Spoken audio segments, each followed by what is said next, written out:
Hello guys, welcome to our channel English Urdu tutorial.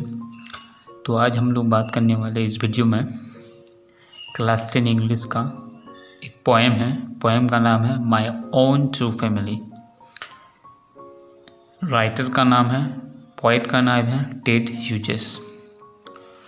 तो सबसे पहले देखिए, my own true family. My means मेरा, ओन मना अपना, ट्रू मने रियल मने हकीकी, फैमिली मतलब खानदान।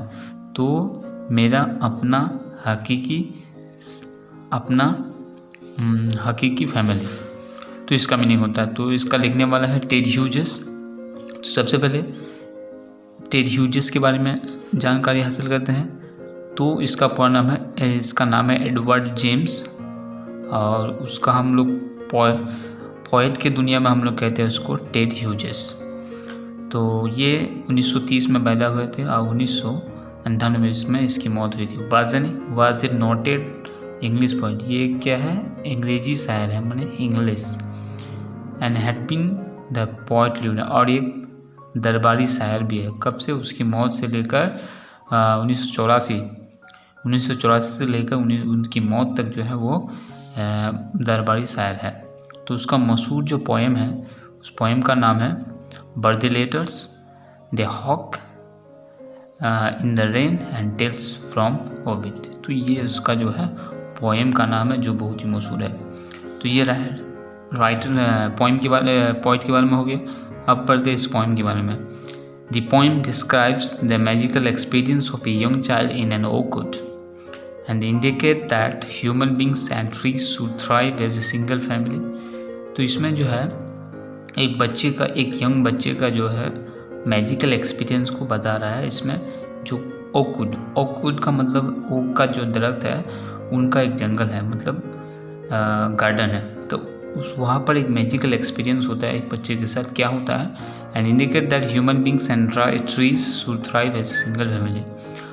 तो यहाँ पर बता रहा है इस पोएम में कि जो ट्री है और जो ह्यूमन बींग है वो बिल्कुल क्या है, एक फैमिली ही माना जाता है, उसको एक फैमिली के तौर पर माना जाता है। It focuses strongly on the need to protect our natural environment for the welfare of mankind. तो इसमें इस पोएम में ये फोकस हो रहा है, ये फोकस कर रहा है कि हम लोग को नेचुरल इन्वायरमेंट को उसको प्रोटेक्ट करना बहुत ज़रूरी है। किसके लिए, इंसान की भलाई के लिए, ह्यूमन वेलफेयर के लिए। तो ये बहुत ही ज़रूरी है। तो अब पोएम क्या है उसके बारे में जानते हैं। तो स्टैंजा फर्स्ट में देखते हैं। Once I crept in an oakwood, I was looking for a step. तो मतलब वंस मैंने एक बार, एक दफ़ा, I crept in an oakwood. Crept का मतलब होता है मैंने चलते चलते जो है, मैंने कदम कदम चलना, मैंने आस्ते से पैदल चलना। तो आई क्रेप्ट इन एन ओकवुड, तो कहाँ पर जा रहे थे वो, आई मीन्स पोएट। तो वो कहाँ जा रहा था, ओकवुड मैंने, ओकवुड मीन्स ओक दरख्त, बलूत का जो दरख्त है उसका एक बागान है, उसका एक गार्डन है, उसी में वो जा रहे थे। आई was looking for A Stag, और क्या ढूंढने थे, एक मेल डियर। स्टैग का मतलब होता है मेल डियर, नर हरण। I met an old woman deer, और वहाँ पर राइटर जाने के बाद मुलाकात किससे हुई, एक ओल्ड वुमन, एक बूढ़ी औरत। All nobly stick and rag, कहता है उसकी वो बूढ़ी औरत जो थी उसके पास एक नोबली स्टिक मीन्स लाठी, और नोबली मतलब जिसमें गार्ड सब जो है घना घना हो, उन्हें गार्ड वाला, एंड रैग, और उसके पास जो कपड़े थे वो फटे पुराने कपड़े थे। She said, I have your secret here inside my little bag. तो वो औरत जो है क्या बोली टाइटर को, कि I have your secret here inside my little bag। तो उसने क्या बोली कि तुम्हारी ज़िंदगी का राज जो है, तुम्हारे जो छुपे हुए राज है वो मेरे इस छोटे बैग में है। तो ये हो गया उसका सरफेस मीनिंग। तो उसका इनर मीनिंग देखिए। तो यहाँ पर राइटर क्या है, एक जंगल में जाता है, उन्हें एक ऐसी जगह की, स्टैग मीन्स यहाँ पर ऐसी जगह की तलाश करना शुरू कर रहा था वो, जहाँ वो अपनी ज़िंदगी को सही से गुजार सके, अपने घर बना सके और वहाँ पर आराम से ज़िंदगी गुजार सके, इसलिए वो ऐसी जगह को ढूंढना था। तो I met an old woman, तो ओल्ड वुमन यहाँ पर क्या है, ओल्ड का मतलब क्या होता है, तो हम लोग ओल्ड का मतलब ये समझ रहे हैं कि वो अब मैंने वो ख़त्म होने वाले हैं, अब वो मरने वाले हैं। तो यहाँ पर जो नेचर है, ओल्ड वुमन क्या है, वो नेचर है। तो नेचर, हम लोग जो नेचर को बर्बाद कर रहे हैं, जैसे पेड़ पौधे काट रहे हैं, अलग अलग केमिकल्स का इस्तेमाल कर रहे हैं, तो गंदगी कर रहे हैं, तो इसकी वजह से क्या हो गया, नेचर जो है वो अब ख़त्म होने वाले हैं, वो मतलब बर्बाद होने वाले हैं। तो इसलिए वो वहाँ उस नेचर के साथ मिलते हैं। और नोबलिस टेक कॉन्ट्रैक्ट, तो किस तरह उसका वो जो है पूरी तरह जो है वो बर्बाद हो रहे हैं। She said I have your secret here inside my little bill, और क्या कहते हैं कि वो जो नेचर है, नेचर हम लोग को, ह्यूमन बीइंग को कहता है कि उन लोगों का जो ज़िंदगी का राज है, ह्यूमन बीइंग का जो ज़िंदगी का राज है, वो लोग जो जिंदा रहेगा, ज़िंदगी गुजारेगा, उसका राज किन में है, नेचर में है, इन्वायरमेंट में है, ट्रीज़ में है। कहता है कि जब तक ट्रीज़ जिंदा रहेंगे तब तक वो इंसान यहाँ पर, जानवर जिंदा रहेंगे दुनिया में। तो ये हो गया इनर मीनिंग। तो let's go to this stanza second. Stanza second देखिए, सबसे पहले हम उसको सरफेस मीनिंग में, then she began to cackle and I began to quack, तो वो जो ओल्ड वुमन है वो अब चिल्लाने लगी, मतलब एक तरह की मैंने आवाज़ करने लगे, साउंड करने लगे। And I began to quack, और वो साउंड सुन करके यहाँ पर जो यंग चाइल्ड है वो क्या है, मैंने डर से जो है हिलने लगे, वो डर गए, डरने के बाद जो है वो मैंने कांपने लगे। She up and up her little bag and I came twice awake, तो क्या कहते हैं कि जब वो उसके बाद जो एक बैग थी, तो बैग जो है खुली, तो खुलने के बाद क्या हुआ, आई कैम ट्वाइस अवेक, तो वो जो है दोबारा जाग गया। दोबारा जाग गया मतलब एक तो इंसान जिंदा है, तो दूसरा ये है कि जब वो उसका जो इनर साइड है, उसका अंदरूनी जो इंसान है, अंदर का जो इंसान है, वो क्या है, वो भी जाग गया। Surrounded by staring tribe and me tied to stack, तो वहाँ पर जो जाग गया, तो जागने के बाद क्या देगा कि एक कबीले की तरह जो है उनके चारों तरफ खड़े हैं। तो यहाँ पर ट्राइब का मतलब कबीला, तो कबीला का यहाँ पर मीनिंग है कि वो नेचर, वहाँ जो ओक ट्री सब है उसको चारों तरफ से घेर लिया है। And me tied to stack, और एक स्टैक माने जैसे कि हम लोग खूट होता है, मैंने पिलर के गाड़ दे, किसी चीज़ को बैल वगैरह को बांध के रखते हैं, उसको कहते हैं स्टैक। तो स्टैक जो है उसको बांध दिया है, एक खूटी में बांध दिया है, किसको, यंग चाइल्ड को, या फिर कह सकते हैं नरेटर को, तो उसको बांध दिया है। तो इसका मीनिंग यहाँ पर इनर मीनिंग देखिए, तो she began to cackle and I began to quack, तो कहता है यहाँ पर हम लोग जो अगर नेचर को बर्बाद करें, उसको हम यहाँ पर डर को दिखा रहे हैं कि नेचर को अगर हम बर्बाद करते रहे तो क्या क्या परेशानी आ सकती है, क्या क्या प्रॉब्लम क्रिएट हो सकते हैं। तो देखिए सी बिगन टू कैकल, मतलब हम लोग जो नेचर को बर्बाद कर रहे हैं, पेड़ पौधे को काट रहे हैं, तो मिट्टी का कटाव कर रहे हैं, तो ये क्या है, तो वो हम लोगों के लिए बहुत ही खतरनाक है। And I began to quack, और क्वैक मतलब हम लोगों को डर की वजह से मैंने कांपना, मतलब जैसे जलजला आ जाते हैं, सुनामी आते हैं, तो इस तरह का जो है हम लोगों को आफत वगैरह आते रहेंगे, डिजास्टर वगैरह आते रहेंगे, जो हम लोगों के लिए बहुत ही नुकसानदायक और बहुत ही जानो माल का नुकसान भी होता है। तो और क्या कहते हैं यहाँ पर, कहता है मतलब कि वहाँ जाने के बाद जो है उसका इनर साइड जो है वो फैल जाता है, और उसको वो जो पेड़ पौधा सब है, ओक ट्री सब है, उसको क्या होता है, घेर लेता है, मतलब आदमी की तरह घेर लेता है और उसको एक बांध देता है एक जगह में। तो उसके बाद चलते हैं थर्ड स्टैंजा में।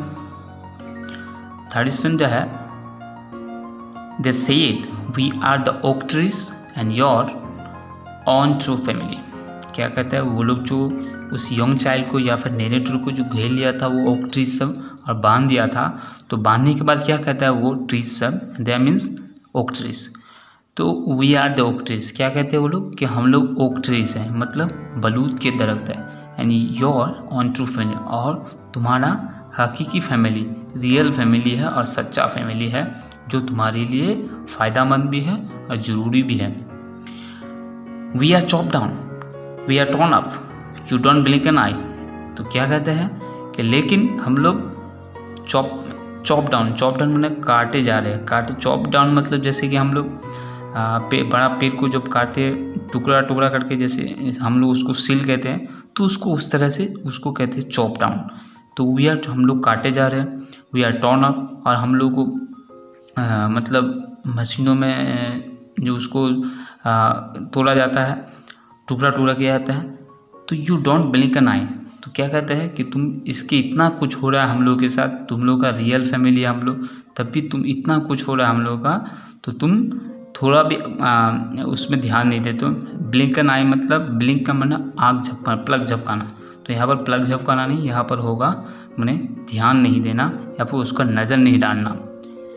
Unless you make a promise now you are going to die. तो क्या कहता है कि इस तरह से जो हम लोग जो काटे जाए, अगर अभी तक तुम अगर प्रोमिस नहीं करोगे तो now you are going to die, लेकिन अगर प्रोमिस अभी तक भी नहीं करोगे तो मतलब इसको रोकने के लिए, ट्री कटिंग को रोकने के लिए, तो तुम क्या हो जाएगा, एक दिन you are going to die, एक दिन मर जाओगे।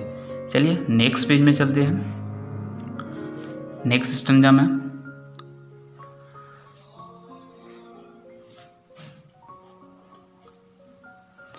Whenever you see an oak trees, तो यहाँ पर प्रोमिस करने बोलता है, वादा करने बोलता है। तो वो क्या वादा है देखो, Whenever you see an oak tree fell, swear now you will plant two।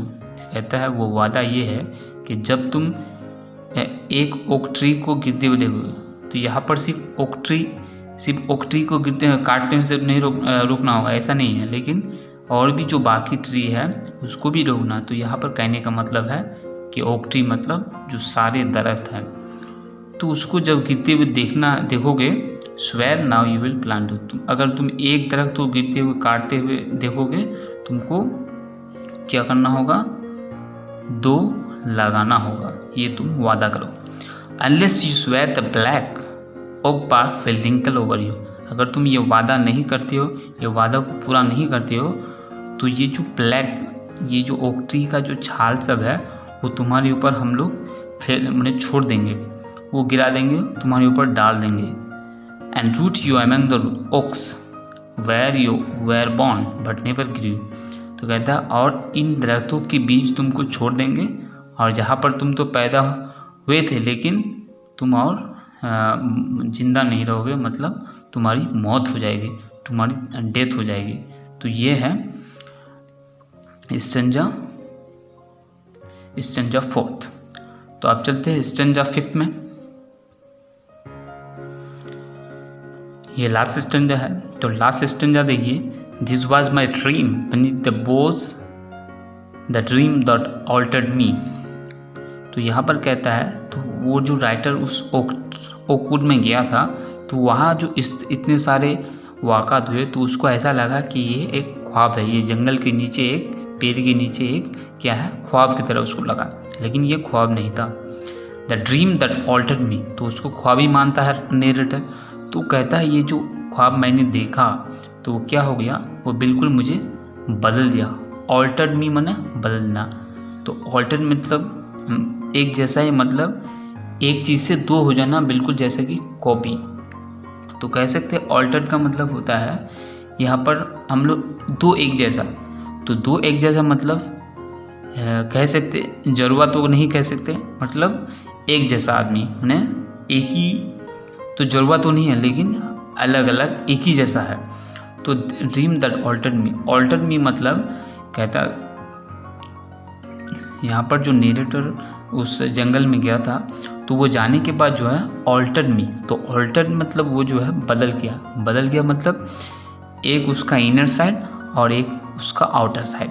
तो 2 साइड, इंसान का 2 साइड होता है, एक बैरूनी तौर पर, एक अंदरूनी तौर पर। तो ये कहता है अब मेरा अंदरूनी तौर पर भी जाग गया, मेरा इनर साइड भी मतलब जाग गया और आउटर साइड भी जाग गया। तो इसलिए कहता है, तो वो ये जो ओक ट्री है उसको वो बदल दिया, 2 बना दिया। 2 मतलब एक इनर साइड, एक आउटर साइड।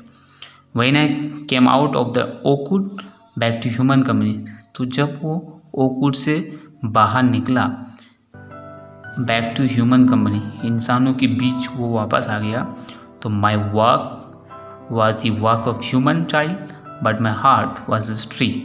तो क्या कहता है, तो क्योंकि वो दो बन गया था, मतलब ऑल्टर्ड हो गया था, मतलब वो दो हो गया था, जैसे कि मतलब उसका इनर साइड आउटर साइड। तो कहता है एक साइड उसका एक इंसान क्या हो गया, my walk was the walk of human child, एक जो है वो ह्यूमन चाइल्ड की तरह लग रहा था, सब बिहेवियर ह्यूमन चाइल्ड की तरह, but my heart was a tree, लेकिन उसका जो दूसरा साइड है, इनर साइड जो है वो किसका था, वो ट्री के लिए था, ट्री के दुख दर्द को समझने के लिए था। तो इसलिए कहते हैं but my heart was a tree. तो इसमें बताने की कोशिश किया है कि यहाँ पर इम्पोर्टेंट ट्रीज़ के इम्पोर्टेंट को बताया है। कहता है poet try to say that trees are everything for human beings. तो मतलब कहता है कि ट्री जो है इंसान के लिए हर कुछ है। जब तक इस दुनिया में ट्री जिंदा रहेंगे, दरख्त जिंदा रहेंगे, पेड़ पौधे रहेंगे, तब तक ये इंसान भी जिंदा रहेंगे। तो कहता है कि अगर ट्री ख़त्म हो जाएंगे, हम लोग जिस हिसाब से काट रहे हैं दरख्त को, उस हिसाब से अगर काटते रहे तो क्या होगा, एक दिन पूरी जंगलात ख़त्म हो जाएंगे, जिससे बारिश नहीं होगी, बारिश नहीं होने से क्या होगा, फसल नहीं होगी, जिससे हम लोग भूखा मरना होगा। तो इस तरह से, और पेड़ पौधे सब कुछ है, बारिश लेके आते हैं, उसके बाद गर्मी को कंट्रोल करता है, ग्लोबल वार्मिंग को कंट्रोल करता है, सूखापन को दूर करता है।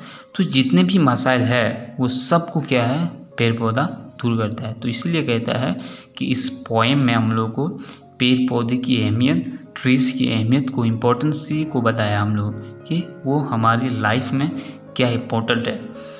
तो वही इसमें बताने की कोशिश किया है। तो और हम लोग को ये चाहिए कि दरख्त को ज़्यादा से ज़्यादा लगाए, ताकि हम ये जो गर्मी है, ग्लोबल वार्मिंग हो, उसको रोक सके। बारिश जो नहीं हो रही है ज़्यादातर, उसको फिर से बारिश को कंटिन्यू कर सके। तो ये सारे हम लोग को ये लेसन दिया है। सो ये पोएम आप लोग का लाइन बाय लाइन एनालिसिस कैसा लगा, तो अगर अच्छी लगे तो अपने दोस्तों को ज़रूर शेयर करें, ताकि उन लोग को हेल्पफुल हो जाए। So thank you for watching, thank you for listening, have a nice day.